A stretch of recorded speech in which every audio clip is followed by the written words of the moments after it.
जय श्री राम। आज हम बात करेंगे क्लास 11th से जो 5th चैप्टर है मॉर्फोलॉजी इन फ्लावरिंग प्लांट, उसके बारे में। देखिए, मॉर्फोलॉजी की बात कर रहा हूँ मैं, यहाँ लिख नहीं रहा हूँ। मॉर्फोलॉजी में सबसे पहले आपको ये पता होना चाहिए कि मॉर्फोलॉजी है क्या।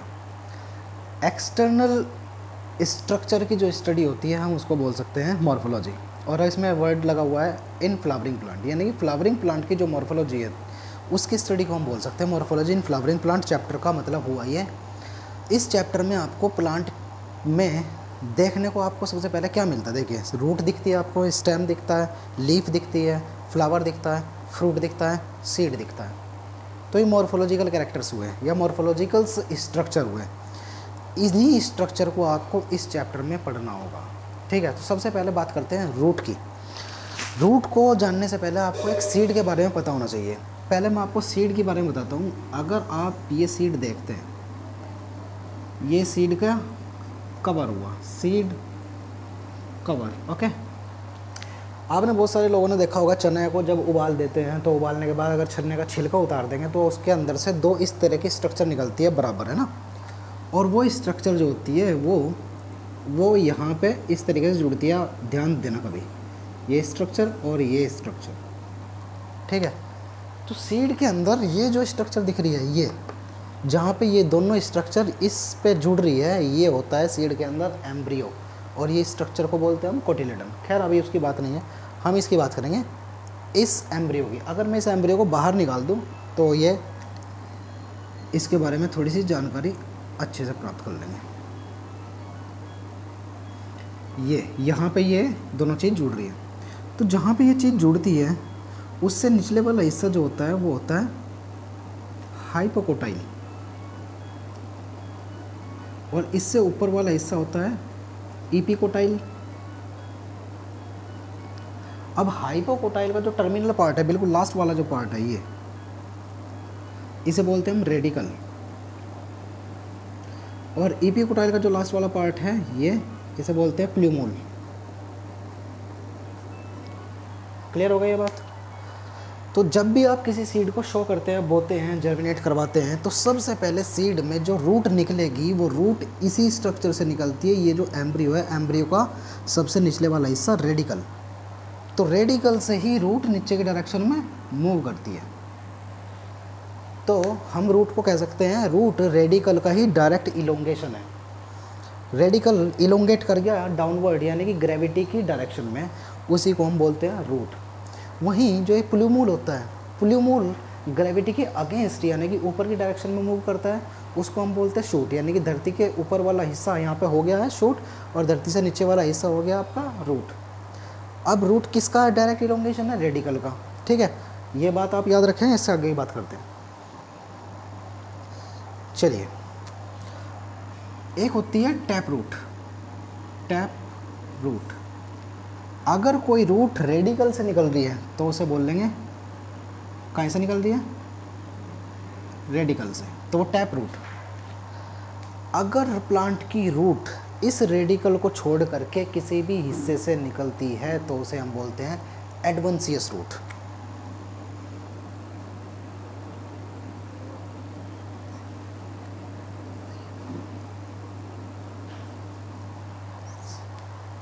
एडवेंशियस रूट कहाँ से निकलेगी? रेडिकल को छोड़ करके प्लांट के किसी भी हिस्से से निकल सकती है। इसमें जैसे आपने देखा भी होगा, बरगद का जो पेड़ होता है उनकी रूट ऊपर से नीचे आती है, वो भी रूट है, तो वो रूट एडवेंशियस रूट में आ जाएगी। गन्ने में आपने देखा होगा ऊपर वाली जो नोड होती है वहाँ से निकलती है, वो भी एडवेंशियस रूट है। मनी प्लांट की आपने देखा होगा, जहाँ भी पत्तियाँ निकलती है वहाँ से रूट लाइक स्ट्रक्चर निकलती है, वो भी एडवेंशियस रूट है। तो कहने का मतलब क्या हुआ, जो भी रेडिकल को छोड़ करके प्लांट के किसी भी हिस्से से रूट निकलती है वो हो जाएगी एडवेंशियस रूट। समझ में आ गई बात। तीसरी रूट की बात करते हैं हम, फिब्रस रूट।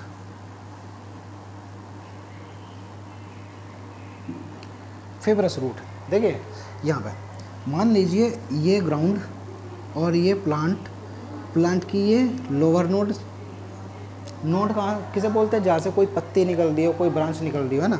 ये प्लांट के स्टेम की लोअर नोड हो गई। यहाँ से ये प्राइमरी रूट जिसकी इस प्लांट की प्राइमरी रूट रेडिकल से निकली है, लेकिन ये रेडिकल से निकलने वाली रूट शॉर्ट लिव्ड होती है, छोटा लाइफ स्पैन होता है इनका।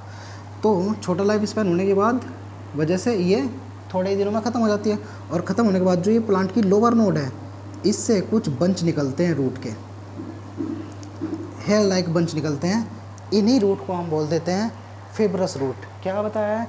ये रूट प्लांट की लोअर नोड से निकलती है। जब प्लांट की रेडिकल से निकलने वाली रूट यानी कि टैप रूट शॉर्ट लिव्ड हो, छोटे जीवन काल की हो, तो वो रेडिकल वाली रूट यानी कि टैप रूट खत्म हो जाएगी और उसके प्लांट के निचले वाले हिस्से से निकलेगी।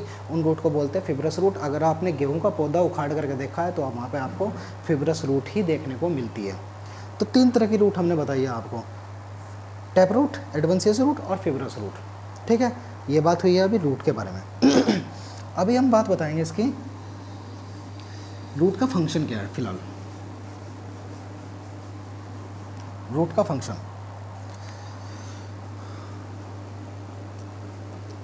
Function of root. Number 1, storage. कई जगह रूट फूड पार्टिकल को या फूड मटेरियल को स्टोर करने का काम करती है, जैसे मूली, गाजर, सलजम, इनमें। दूसरा,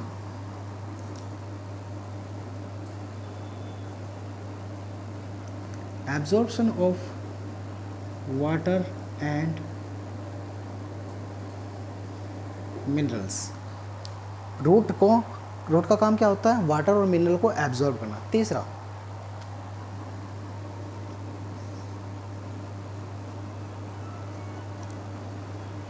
पेरेनेशन का मतलब होता है बचाव, यानी कि जब प्लांट एडवर्स कंडीशन में चला गया, यानी कि जब एनवायरमेंटल कंडीशन ख़राब हो गई है, तो धरती से ऊपर वाला पार्ट जो होता है वो डैमेज हो जाता है, ख़त्म हो जाता है, लेकिन धरती के नीचे वाला जो रूट है, यानी कि उस प्लांट का ही पार्ट ही तो है रूट, तो वो रूट उस फॉर्म में अपने उस प्लांट को बचा के रखती है कि जब कंडीशन सही होगी एनवायरनमेंट की, तब वहाँ से नया प्लांट जर्मिनेट कर लेंगे।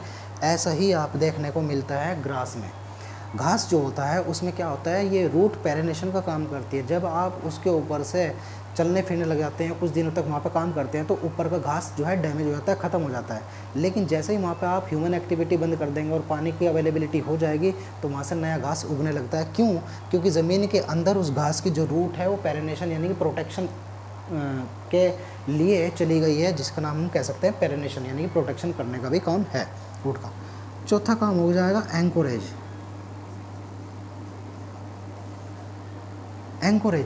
एंकोरेज क्या होता है? देखिए, पूरे प्लांट को होल्ड करके रखने का, जिससे वो इधर उधर गिरे ना, वहाँ पे नाम लिख देंगे हम एंकोरेज का। तो ये 4 फंक्शन हो जाएंगे रूट के। अब आपको बताते हैं रूट की पूरी स्ट्रक्चर।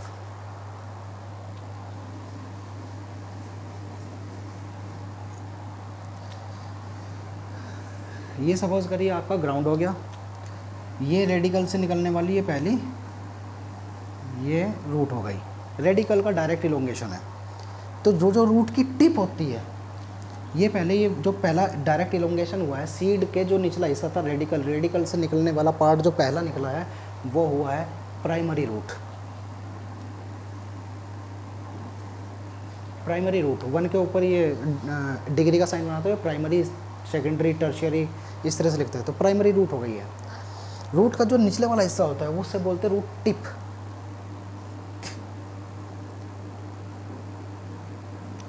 अब रूट की टिप जो है बहुत नुकीली है और सॉफ्ट है, ठीक है। और जब ये धरती की डायरेक्शन में जा रही है, धरती की डायरेक्शन यानी कि ग्रेविटी की डायरेक्शन में जा रही है, तो उसको हम बोलते हैं जियोट्रोपिक। ग्रेविटी के लिए वर्ड लगता है जियोट्रोपिक। और जियोट्रोपिक कैसा है, पॉजिटिव या नेगेटिव? तो पॉजिटिव है, क्योंकि डाउनवर्ड ही जा रही है, तो इसलिए हम बोलते हैं रूट एक ऐसा ऑर्गन है जो पॉजिटिवली जियोट्रोपिक है। अब रूट टिप जब नीचे जाएगी तो नीचे हार्ड मिट्टी हो सकती है, पत्थर हो सकता है, उस पर डायरेक्ट टकरा करके रूट टिप डैमेज हो सकती है। इसलिए रूट टिप को प्रोटेक्ट करने के लिए यहाँ पे रूट कैप होती है, रूट कैप। क्लियर है बात? अब रूट टिप के पास ये मैं एरिया बना रहा हूँ यहाँ पे, ये एरिया, इतना जो एरिया है ये लिख देते हैं हम zone of elongation, oh sorry zone of cell division.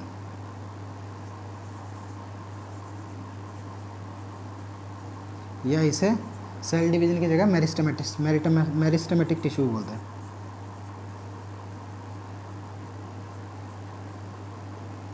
Meristematic tissue वही होता है जो लगातार डिवाइड करता रहता है, तो सेल डिवीजन कह लो या मेरिस्टेमेटिक टिश्यू कह लो।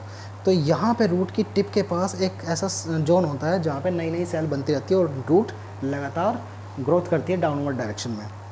इसी के जस्ट ऊपर वाला हिस्सा आता है ये, इस हिस्से में ये जो सेल यहाँ पे बनी है वो सेल इलोंगेट करेगी, अपने आप की लंबाई बढ़ाएगी। तो इसी जोन को बोलेंगे हम जोन ऑफ इलोंगेशन। ये जोन ऑफ इलोंगेशन आ जाता है। उसके बाद जब सेल इलोंगेट हो गई है तो फिर उसके बाद सेल मैच्योर होती है, सिर्फ इस ऊपर वाला हिस्सा आता है, ये हिस्सा बोल लो आप इतना, zone of maturation. Zone of maturation, ये जोन मैच्योरेशन का है जहाँ पे सेल मैच्योर हो रही है, और यहाँ से मैच्योर होने के बाद वो सेल यहाँ पर आ जाएगी मैच्योर होने के बाद। तो इस वाले एरिया को हम बोलेंगे जोन ऑफ मैच्योर सेल।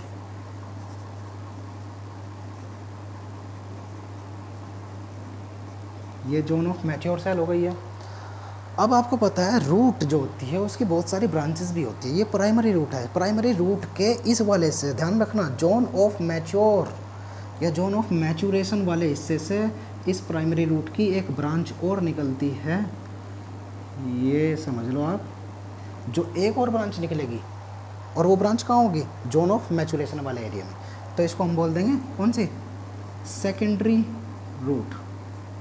ठीक है, सेकेंडरी रूट के बाद फिर एक और ब्रांचेस आती है, ये ले लो आप यहाँ से,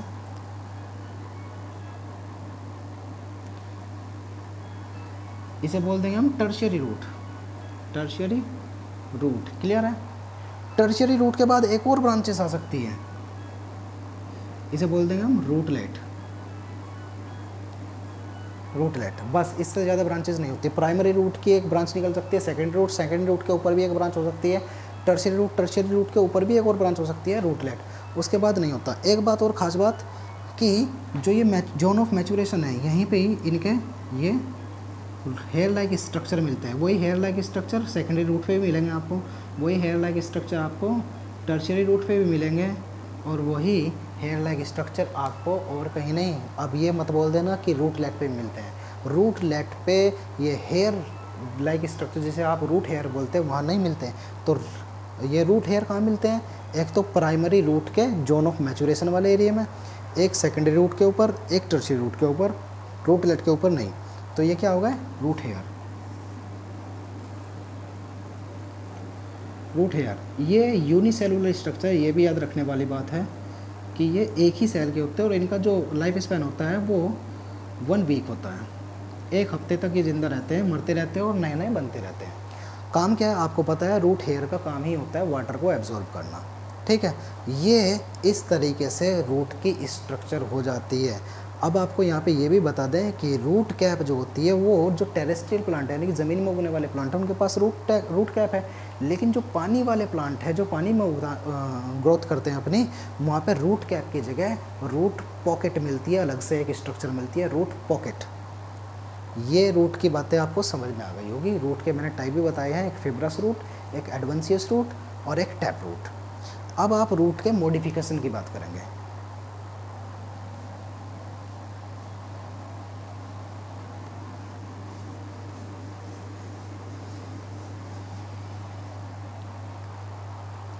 रूट का मॉडिफिकेशन नंबर 1 रूट, जो रूट का मॉडिफिकेशन आता है इसमें आता है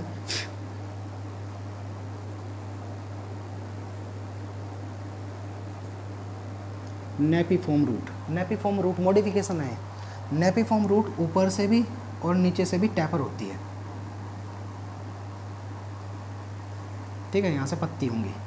तो ऐसी रूट जो ऊपर और नीचे दोनों से टैपर यानी कि नोकदार हो रही है उसको नेपिफॉर्म रूट लिखते हैं। इसमें एग्जाम्पल आता है रेडिश का। ठीक है, रेडिश मूली। दूसरी तरह की जो रूट होती है वो फ्यूजिफॉर्म रूट होती है। फ्यूजिफॉर्म रूट में क्या होता है कि यहाँ पे टैपर सिर्फ एक ही जगह पे है, बिल्कुल टर्मिनल पार्ट में, लास्ट वाला पार्ट। ये वाली रूट जिसका निचले वाला हिस्सा, वो ऊपर वाला हिस्सा स्वोलन होता है, बिल्कुल लास्ट वाला हिस्सा टैपर होता है, उसे बोलते हैं हम फ्यूजिफॉर्म रूट। इसमें आ जाएगी आपकी टर्निप और जो है बीटा वुल्गेरिकस जिसको चुकंदर बोलते हैं, तो यहाँ पे टर्निप लिख देते हैं, टर्निप। तीसरी तरह की जो रूट होती है वो कोनिकल रूट होती है। कोनिकल रूट में क्या होता है, सिर्फ टैपरिंग एक ही एंड से होगी और वो भी पूरी तरीके से कोन शेप में, ये अर्थ हो गई। तो इस तरह की जो रूट होगी जिसमें टैपरिंग एक ही एंड पे हो रही है उसको कोनिकल रूट बोलते हैं। इसमें कैरेट आ जाती है जिसको हम गाजर बोलते हैं, कैरेट। तो ये 3 मॉडिफिकेशन हुए हैं रूट के। मैं इंक डाल लेता हूँ इसमें फ़िलहाल। तो इसमें आपको NCERT के मैं अकॉर्डिंग बता रहा हूँ, वैसे तो ये चैप्टर बहुत लंबा जा सकता है, एक वीडियो में कंप्लीट नहीं हो सकता अगर आप इसे नीट लेवल पे पढ़ते हैं। बहुत ज़्यादा डिस्क्रिप्शन रहता है और इसमें NCERT में कुछ भी नहीं दिया गया अकॉर्डिंग टू, अगर हम बात करें नीट लेवल की, कुछ नहीं है इसके पास चैप्टर के। रूट की बात कर रहे हैं, रूट को आपने बताया पॉजिटिवली जियोट्रोपिक, यानी कि डाउनवर्ड डायरेक्शन, ग्रेविटी की डायरेक्शन में जाती है। वहीं आपने रूट के जोन पढ़े हैं, जोन ऑफ सबसे नीचे वाला जोन ऑफ मेरिस्टेमेटिक, उसके बाद zone of elongation, zone of maturation and zone of mature cell. Root hair की बात हुई है, रूट के फंक्शन हो गए हैं। ये 3 तरह की रूट तो हो ही गई, साथ में और चौथे तरह की रूट बताता हूँ। एक होती है स्टिल्ट रूट। स्टिल्ट रूट क्या होती है, जो प्लांट की लोअर नोड होती है। मान लो कोई प्लांट इस तरीके से है, इलोंगेट, ये ज़मीन है, इसकी ये नोड है जहाँ से पत्तियाँ निकल सकती है। अब ये इलोंगेट कर रहा है तो इस प्लांट के गिरने के चांस ज़्यादा होते हैं, तो इसको एक्स्ट्रा सपोर्ट चाहिए होता है। तो इसको एक्स्ट्रा सपोर्ट देने के लिए लोअर नोड से इस तरह की रूट निकलती है। तो ये जो रूट होती है जो एक्स्ट्रा सपोर्ट दे रही है इसको साइड से, लोअर नोड से हो रही है, ऊपर वाली नोड से नीचे वाली नोड से मिल रही है, उसको बोलते हैं स्टिल्ट रूट। ये आपको शुगर केन में दिखाई देती है। और बात करें हम इसकी, तो 5वीं तरह की जो रूट होती है, 5वीं, उसे हम प्रॉप रूट बोलते हैं।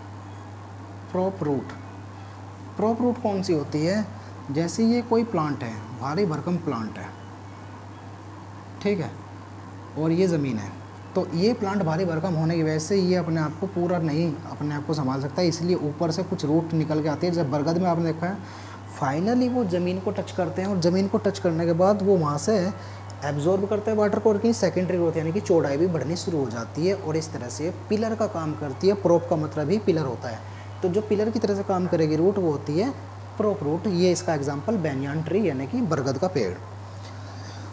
उसके बाद और भी मॉडिफिकेशन करेंगे हम रूट के। रूट के मॉडिफिकेशन में आता है ये न्यूमेटोफोर्स।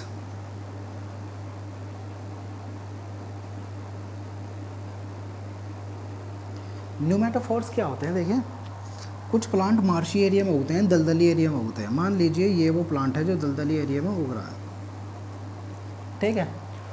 अब दलदली एरिया में उस सॉइल के अंदर या उस एरिया के अंदर जहाँ पे इसकी रूट है वहाँ पे ऑक्सीजन की अवेलेबिलिटी नहीं है। ऑक्सीजन की अवेलेबिलिटी ना होने के बाद रूट डैमेज हो सकती है, इसलिए यहाँ पे रूट ने जो अडेप्टेशन की है या मॉडिफिकेशन की है अपने अंदर, वो इस तरीके से की है कि यहाँ से रूट ऊपर की डायरेक्शन में आती है, ऊपर निकल करके रेस्पिरेशन करने के लिए, सांस लेने के लिए ऊपर आती है रूट। ये आपने मैनग्रोव प्लांट जो होते हैं मार्शी एरिया में उगने वाले, उनमें देखते भी होंगे। तो इस तरह की रूट, ये ध्यान रखना, सारी रूट पॉजिटिवली जियोट्रोपिक नहीं होती यानी कि डाउनवर्ड जाने में। यहाँ की जो रूट है वो निगेटिवली जियोट्रोपिक यानी कि ग्रेविटी के एकदम अगेंस्ट डायरेक्शन में जा रही है, ऊपर की डायरेक्शन में। इन्हीं रूट को बोलते हैं हम न्यूमेटोफोर्स। और इन रूट के पास छोटे छोटे छेद होते हैं जिनकी हेल्प से ये गैस को एक्सचेंज करते हैं, उन स्ट्रक्चर को बोलते हैं। मान लो ये वो स्ट्रक्चर है इनके अंदर, है ना, जिसकी हेल्प से ये रेस्पिरेशन या गैसेज एक्सचेंज कर रहे हैं। इन स्ट्रक्चर को हम बोलते हैं न्यूमेथोड्स। इन स्ट्रक्चर को हम बोलते हैं न्यूमेथोड्स। इसका एग्जांपल में सोनेरेशिया, राइजोफोरा, ये सब एग्जांपल आ जाते हैं। जैसे सोनेरेशिया और राइजोफोरा, ये एग्जांपल है इस तरह की रूट के, ये प्लांट के नाम है, ये न्यूमेटोफोर्स। और न्यूमेथोड्स इनके वो स्ट्रक्चर है। साथ ही साथ अगर आप NCERT में देखें तो और भी रूट के बहुत सारे टाइप आपको मिल जाएंगे, जिसमें लीफी रूट भी आती है। लीफी रूट ऐसी होती है जो लीफ से अराइज होती है। तो आपने ये प्लांट पढ़ा भी है 10th में। इस तरह की पत्ती होती है, पत्ती के ऊपर रूट लाइक स्ट्रक्चर निकलती है, और जब ये पत्ती डिटैच होकर के नीचे गिरती है तो इन्हीं स्ट्रक्चर से एक नया प्लांट जर्मिनेट कर सकता है। तो ये लीफी रूट हो सकती है। रूट के बहुत सारे टाइप हो सकते हैं, लेकिन आपकी एनसीईआरटी में यही इसी तरह की रूट थी, prop root, stilt root, buttress, एक रूट और हो सकती है बटरस रूट। जैसे यहाँ पे लिख देता हूँ बटरस रूट। बटरस रूट क्या होती है? एक्स्ट्रा सपोर्ट देने के लिए ये भी ये प्लांट था, इसमें कुछ रूट इस तरीके से फैलती है ना साइड में, जिससे इस प्लांट को पूरी तरह से क्या हो कि सपोर्ट मिल जाए इस पेड़ को खड़ा रखने के लिए। तो ज़मीन में ही निकलती है, लेकिन पूरी तरह से डाउनवर्ड ना जाकर के हॉरिजॉन्टली हो जाती है, ओब्लिकली कह लो, इस तरह की रूट को बोलते हैं हम बटरस रूट। ये भी आपको बैनियान में ही दिखती है। कुछ रूट होती है हैंगिंग रूट, यहाँ पे लिख देते हैं हैंगिंग रूट के बारे में बात। हैंगिंग रूट कौन सी होती है? जो लटकती है। हैंगिंग का मतलब लटक नहीं होता है। जैसे मान लीजिए आप, ये प्लांट है, इस प्लांट की ये ब्रांच है, ये वो प्लांट है, ठीक है ना, ये पूरा पेड़ है। इस पेड़ की इस ब्रांच के ऊपर एक नया प्लांट उग रहा है और इस प्लांट की रूट जो है हवा में लटकी हुई है। इस तरह की रूट भी होती है प्लांट में, जो लटकती हुई रूट होती है, उनको बोलते हैं हैंगिंग रूट। इसमें एग्जांपल वायोला कहा जाता है, वायोला।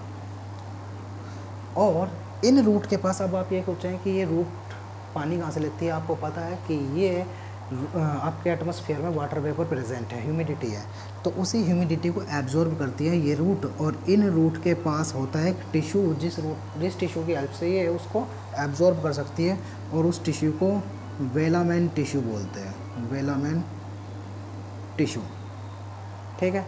ये सारी बात हो जाती है आपकी रूट की मॉर्फोलॉजी इन फ्लावरिंग प्लांट में। अब अगर बात करें हम लीफ की, सॉरी पहले तो बात होगी स्टेम की, है ना। तो स्टेम की बात कर लेते हैं, क्योंकि रूट कंप्लीट हुआ, अब स्टेम की बात करेंगे।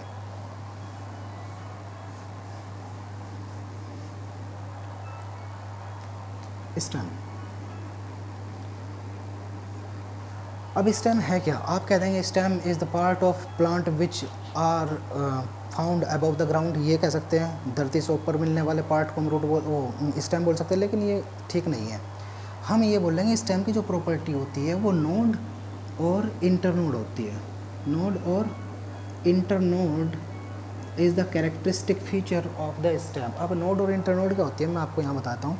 मान लीजिए ये प्लांट का कोई स्टेम है, यहाँ पे ये कोई लीफ निकल रही है, यहाँ पे कोई फ्लावर निकल रहा है, यहाँ पे कोई नई ब्रांच निकल रही है, ठीक है, और यहाँ पे कोई फ्रूट है, ये फ्रूट आ गया।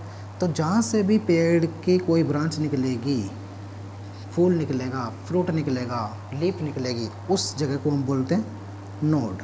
तो ये भी नोड हो गई, एक नोड ये हो गई, और दो नोड के बीच का जो डिस्टेंस होता है उस डिस्टेंस को बोलते हैं इंटरनोड। तो स्टेम की जो कैरेक्टरिस्टिक फीचर है वो नोड और इंटरनोड है, इसीलिए, और जहाँ भी नोड और इंटरनोड है वहाँ से नई नई पत्तियाँ निकल सकती है, और वहीं से ही निकलती है, एक्सिलरी बर्ड वगैरह सब वहीं से निकलती हैं। तो इसीलिए आलू को, पोटैटो को हम स्टेम में रखते हैं। क्यों रखते हैं? क्योंकि अगर आप पोटैटो देखेंगे इस तरीके से, ये पोटैटो है, इसके पास ये एक्सिलरी बर्ड हैं, और जब बारिश के मौसम में कभी कभी अगर आलू रखे रहे कुछ दिन तक, तो यहाँ से नई नई जो ये स्प्राउट करके नई नई पत्तियाँ बनाना शुरू कर देता है। तो अब नई नई पत्तियाँ कहाँ से निकल सकती? रूट से नहीं निकल सकती, हमेशा कहाँ से निकलती है? स्टेम से। और स्टेम से ही क्यों निकलती है? क्योंकि ये नोड को रिप्रेजेंट कर दिया, इसीलिए हम आलू को नोड में, स्टेम में रखते हैं। इसी तरह से हल्दी को स्टेम में रखते हैं, अदरक को भी स्टेम में रखते हैं, क्योंकि अदरक के पास भी इस तरह से जो लाइनें होती हैं वो नोड को रिप्रेजेंट करती है। फिलहाल स्टेम की बात हो गई है, ठीक है।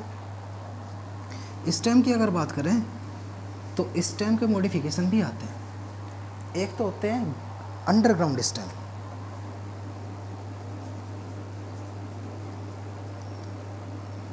अंडरग्राउंड स्टेम में कौन आ जाएगा? पोटैटो। एनसीईआरटी के अकॉर्डिंग कर रहे हैं, पोटैटो जो आता है उसके लिए एक टेक्निकल टर्म होता है, और वो होता है ट्यूबर। तो अगर आपसे पूछ लेते हैं ट्यूबर के एग्जांपल में कौन आता है? पोटैटो। उसके बाद जिंजर। जिंजर जो आता है वो राइजोम में आता है, राइजोम। उसके बाद एक करते हैं इसे बनाना। बनाना जो आता है वो शक्कर में आता है, शक्कर। उसके बाद बल्ब जो ऑनियन है और गार्लिक है, लहसुन और प्याज, ये बल्ब में आते हैं, बल्ब। अब इनकी डेफिनेशन हो सकती है, लेकिन एनसीईआरटी के अकॉर्डिंग डेफिनेशन बात करेंगे, फिर इनका डायग्राम बनेगा, वीडियो हो जाएगी लंबी, फिलहाल आप इतना कर सकते हैं। ये हो गया ये। उसके बाद एक और आता है जैसे एलोकेशिया, एमोर्फोफैलस जमीकंद या एलिफेंट फूड, वो आता है कॉर्म में, जिसमें अरबी भी आ जाती है, कॉर्म, ठीक है। एक आता है फिलोक्लेड, लेकिन वो फिलोक्लेड जो है वो अंडरग्राउंड नहीं होगा। अंडरग्राउंड स्टेम के बारे में ये सारी बातें। अब हम बात करेंगे कौन से, सब एरियल। सब एरियल का मतलब पूरी तरह से हवा में नहीं है, ज़मीन के तो ऊपर है, लेकिन ज़मीन के ऊपर भी ज़मीन को टच कर रहे हैं, ऐसे स्टेम को बोलते हैं हम अंडरग्राउंड, वो सब एरियल स्टेम। ये अंडरग्राउंड स्टेम थे, इसके एग्जाम्पल थे। अभी आप बात करेंगे सब एरियल स्टेम की।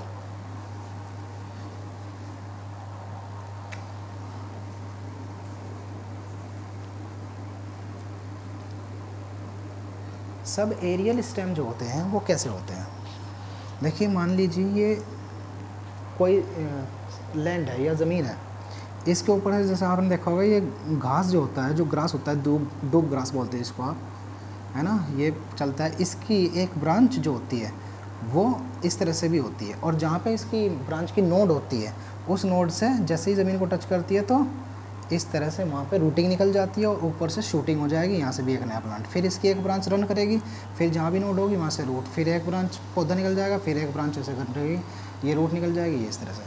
तो आप ये डूब ग्रास, जो दुबड़ा ग्रास है जो आपके ग्राउंड में उगता है घास, अगर उसे लंबे समय तक छोड़ दो तो आप देखेंगे एक घास का जो ब्रांच होती है वो लंबे दूर तक जाती है ज़मीन को टच करते हुए, उसे आप करके देखेंगे तो बहुत लंबी हो जाएगी। तो वो इस तरह का जो स्टेम होता है जो ज़मीन के ऊपर ही पड़ा हुआ है लेकिन ज़मीन के बाहर है, उसको सब एरियल स्टेम का बोल देंगे रनर। ये होता है टाइप रनर, ठीक है। यही काम पानी के अंदर भी हो सकता है, यही काम पानी के अंदर भी हो सकता है, ये सब एरियल नहीं हो सकता, वहाँ पे इक्वेटिक में हो जाएगा। इसी तरह से देखिए वाटर हाइसिंथ में होता है, जो समुद्र शोक है वाटर हाइसिंथ या आइकोर्निया, इसमें छोटा सा स्टेम होता है और लीफ जो होती है प्रोफ्यूज होती है, रिड्यूस्ड स्टेम, लेकिन लीफ जो होगी प्रोफ्यूज होगी, ये इसकी ब्रांच होगी। इसी तरह से ये भी पानी के अंदर ही हॉरिजॉन्टल करता है, क्या ग्रोथ करता है, और जहाँ भी नोड होगी वहाँ से फिर से रूट निकल जाएगी और फिर से बहुत सारी पत्तियाँ निकल जाएगी, ठीक है। अगर यही रनर वाला काम पानी के अंदर हो रहा है तो उसको रोजेट बोलते हैं, रोजेट। और इसको क्या बोल रहे थे, रनर। रनर का एग्जांपल में क्या आ जाएगा, डूब ग्रास, ये डूब ग्रास में हुआ था, और ये रोजेट में, इसमें आ जाएगा आइकोर्निया, आइकोर्निया या वाटर हाइसिंथ या बंगाल टेरर। बंगाल का आतंकवाद भी कहा गया था क्योंकि ये रोजेट जो होता है जिस वाटर बॉडी में चला जाएगा वहाँ पे सारे वाटर की ऑक्सीजन को ड्रेन कर लेता है, जिससे दूसरे एक्वेटिक ऑर्गेनिज्म की मौत हो जाती है, और साथ ही साथ इन पत्तियों से बहुत ज़्यादा पानी इवेपोरेट होता है और वो पानी का सोर्स जल्दी ही सूख जाता है। ये हो गए सब एरियल। अब एरियल की बात करते हैं, ये सब एरियल। अब एरियल का मतलब जो ज़मीन को टच नहीं करेंगे, ज़मीन से ऊपर ही रहेंगे, तो यहाँ सब हटा दें, एरियल रख लेते हैं। इसमें पहला आता है फिलोक्लेड।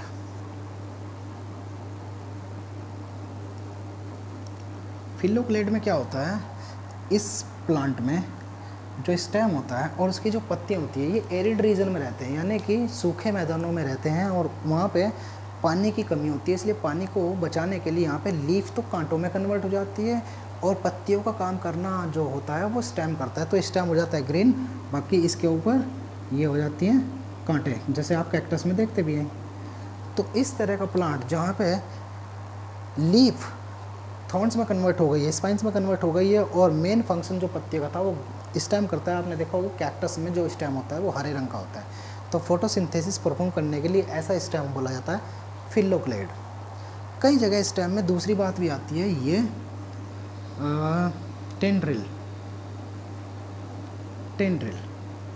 कई जगह स्टेम्स है, इस तरह का स्टेम है और उस पे इस तरह की स्ट्रक्चर निकलती है जो इसको इस प्लांट को, क्योंकि इनका जो स्टेम होता है वो सॉफ्ट होता है और वो इतना हार्ड भी नहीं होता कि वो अपने आप इरेक्ट रह सके, इसलिए इन प्लांट को हम बोलते हैं क्लाइंबर, चढ़ने वाले। जैसे बेल आती है सारी, तो कुछ बेल में ऐसी होती है जो स्टेम से इस तरह की स्ट्रक्चर निकालती है, इन्हीं स्ट्रक्चर को बोलते हैं टेंड्रिल। ये प्लांट को क्लाइंब करने में हेल्प करती है, यानी किसी के सहारे चढ़ने में हेल्प करती है।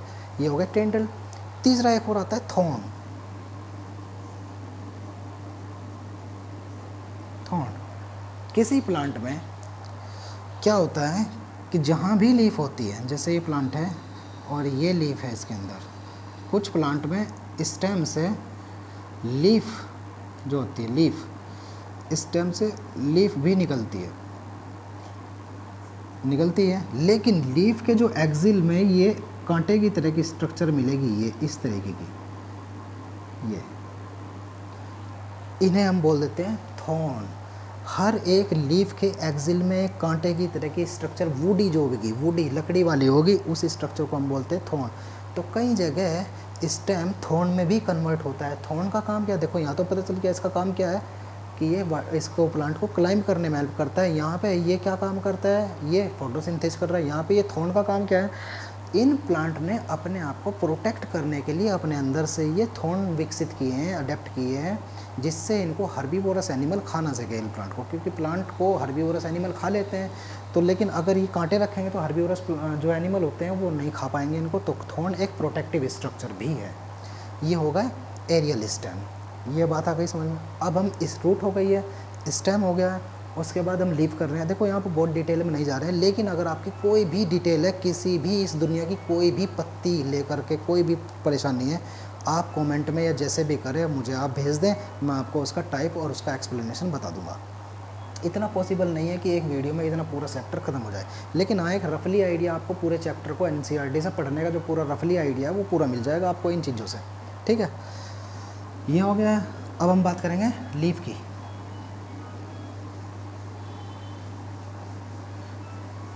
लीफ और लीफ अगर आप देखें तो पता ही है सबको,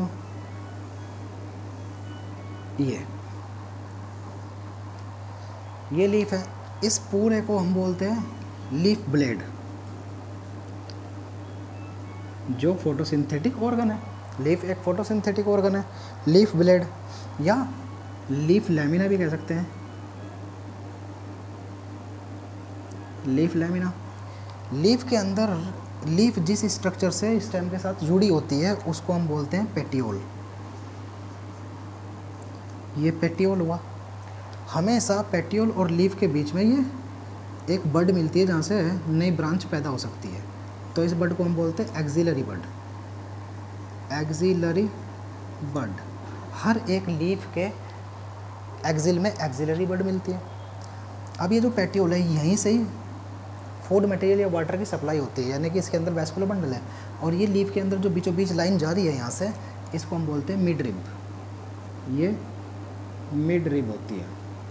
फिर यहीं से ही इस पत्तियों के हर जगह ये पानी और न्यूट्रिशन पहुँचाने का काम इसी का ही है। तो ये जो मिड रिब के साथ ये दूसरी स्ट्रक्चर आई है, इनको हम बोलते हैं वीन्स। ठीक है, ये वीन्स हो गई।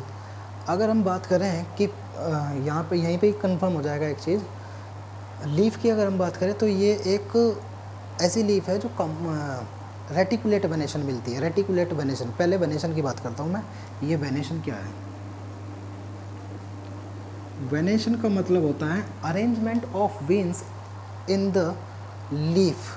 ये वीन्स किस तरीके से अरेंज है, ये वीन्स जो दिखाई दे रही है किस तरीके से पत्ती के अंदर अरेंज है, उसी को वेनेशन बोलते हैं। Arrangement of veins in the leaf is called venation. अब आपको यहाँ दिख रहा है ये वीन्स जाल बना दिया पूरा, और अगर किसी पत्ती के अंदर वीन्स जाल बनाती है तो उसको बोलते हैं हम रेटिकुलेट वेनेशन। तो ये लीफ के अंदर क्या मिल रहा है आपको? Reticulate venation. दूसरी तरह की एक और लीफ होती है, यहाँ देखिए आप, ये आपको मिलती है ग्रास में, ईख में, गन्ने में, है ना, इस तरह की। यानी कि यहाँ पे जो वीन्स हैं वो वीन्स इस मिड रिब के पैरेलल जा रही है। देखो मिड रिब बीच में है, ये रही मिड रिब बीच में, लेकिन इसके पैरेलल है सारी।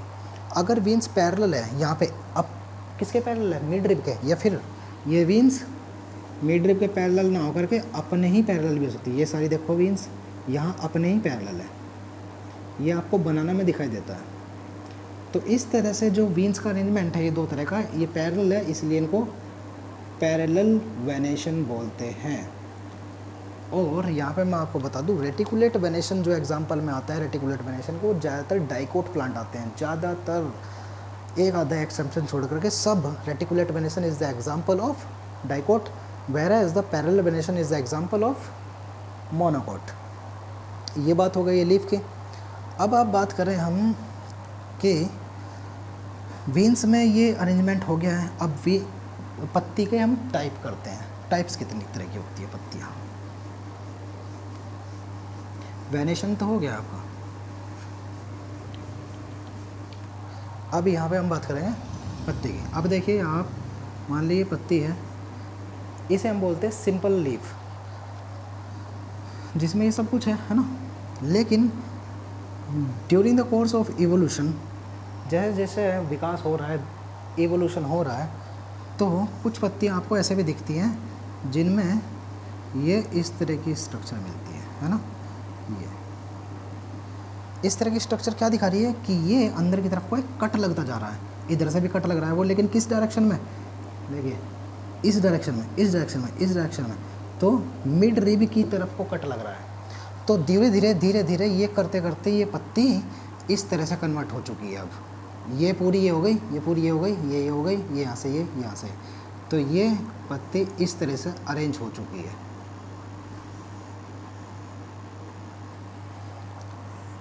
अब ध्यान दीजिएगा, खास बात क्या है, पत्ती के एक्सिल में एक्सिलरी बड होती है, यहाँ भी एक्सिलरी बड होगी।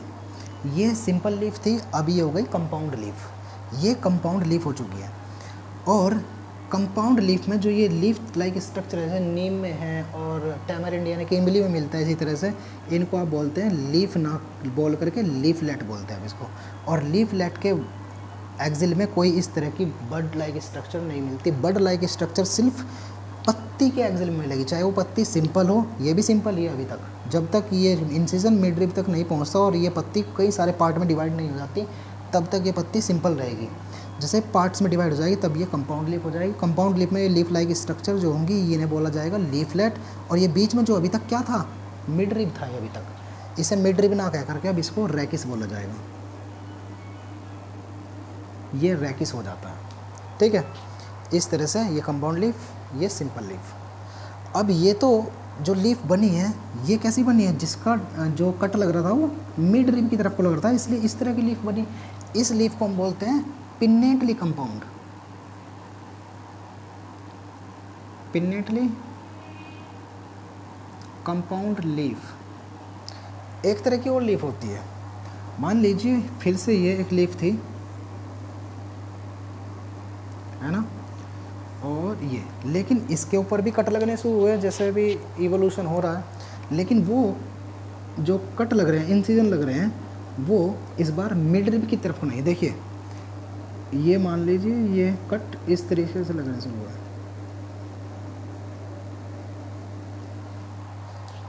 अब ये कट जैसे जैसे इवोल्यूशन हुआ है, विकास हुआ है धरती के ऊपर, ये कट धीरे धीरे यहाँ पहुँच जाएंगे, यहाँ पहुँच जाएंगे, यहाँ पहुँच जाएंगे, यहाँ पहुँच जाएंगे। तो किसकी डायरेक्शन में रहा, इसकी तरफ। और ये क्या होता है, पेटियोल।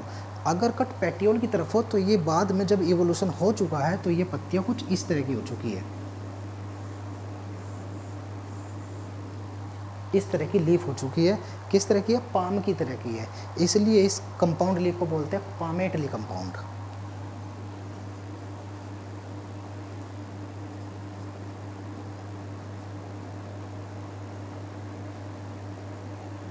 ये पामेटली कंपाउंड लीफ है। इसका एग्जाम्पल में आ जाता है सिल्क कॉटन ट्री।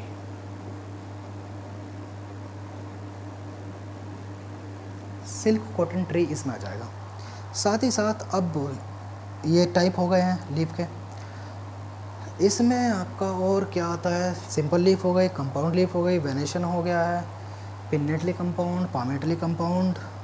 ओके, अब यहाँ पे हमने 3 चीज़ पढ़ी है, रूट, स्टेम और लीफ। हो सकता है मैं कुछ भूल गया, सारी चीज़ें एकदम से याद नहीं रहती। तो अगर लीफ तक आपका पूरा हो चुका है इस वीडियो को देखने के बाद अगर आप कुछ लोग नहीं पढ़ रहे हैं, कहीं ट्यूशन कोचिंग वगैरह नहीं पढ़ रहे हैं और इस वीडियो के माध्यम से पढ़ रहे हो और आपका रूट स्टेम और लीफ तक ये चैप्टर कंप्लीट हो चुका है, तो मैं इसकी वीडियो कल भी बनाऊंगा एक और। साथ ही अगर लीफ तक कुछ चीज़ें आपकी बच गई हैं जो नहीं हो पाई है, चाहे वो कोई वर्ड हो, चाहे वो कोई टर्म हो, चाहे वो कोई डेफिनेशन हो, चाहे वो कोई टाइप हो, चाहे वो कोई मॉडिफिकेशन हो, कुछ भी हो, उसके लिए आप कमेंट करिएगा। मैं उसके ऊपर अगली वीडियो में जब हम स्टार्ट करेंगे, क्योंकि रूट स्टेम और लीफ हो चुका है, अब हमें करना है फ्लावर, उसके बाद फ्रूट और उसके बाद सीड। फ्लावर, फ्रूट और सीड हम नेक्स्ट वीडियो में करेंगे। अगर आपका यहाँ से कोई क्वेरी है, कोई छूट गया है, तो वहीं पे उसको कंप्लीट करेंगे। वीडियो को शेयर ज़रूर करो, लाइक और कमेंट, और क्वेरी अगर हो वो भी करें। शेयर ज़रूर करना भाई प्लीज़, ठीक है। जय श्री राम।